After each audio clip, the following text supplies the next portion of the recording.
Hari itu, suasana kelas begitu hening. Tidak ada satupun yang berbicara. Pak Teguh, sekaligus wali kelasnya Naya, berdiri di depan kelas sambil membawa lembar hasil asesmen akhir semester ganjil. Semua mata tertuju padanya. Semua hati berdebar. Saat nama-nama dibacakan, kelas mendadak terdiam.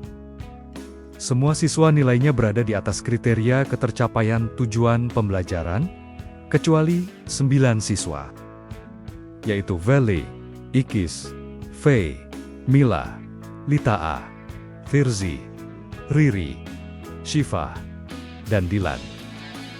Mereka dinyatakan susulan praktik DKV dan remedial karena tidak mengerjakan tugas harian.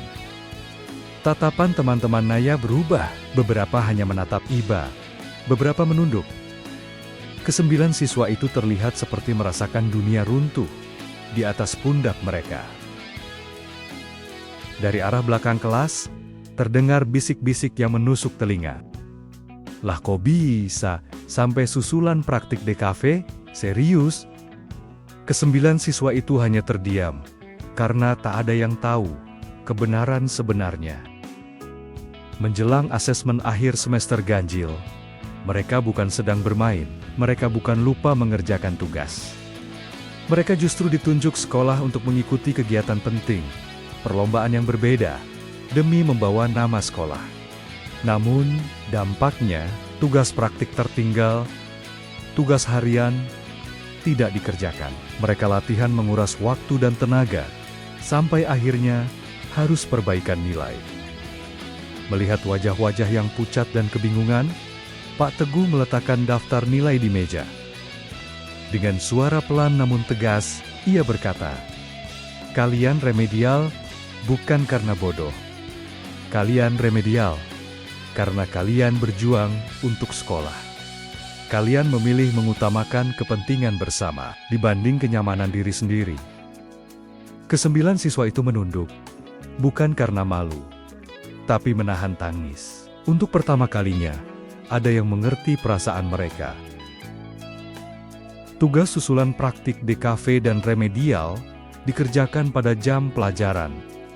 Tugas praktik dibuat menjadi proyek desain kelompok agar penjelasan lebih mudah dipahami. Lalu, tiba-tiba Naya berdiri maju ke depan kelas. "Pak, saya dan teman-teman akan belajar mengajarin mereka," kata Naya. Amar mengajari Image Trace di Adobe Illustrator. Tika mempraktikkan cara menggunakan filter dan adjustment.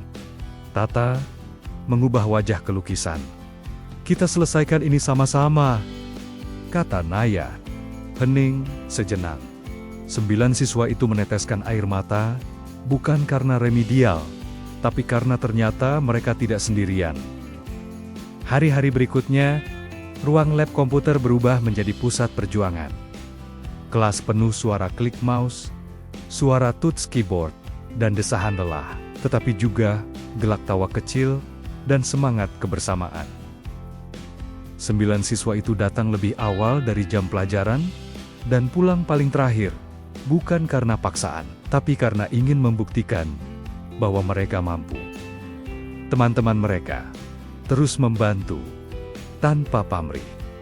Seolah-olah mereka sedang memenangkan kejuaraan lain, kejuaraan hati, dan kepedulian. Kemudian, Pak Teguh memeriksa tugas susulan praktik DKV di lab komputer dan menyiapkan kertas jawaban dan nilai remedial. Lembar hasil nilai dibagikan.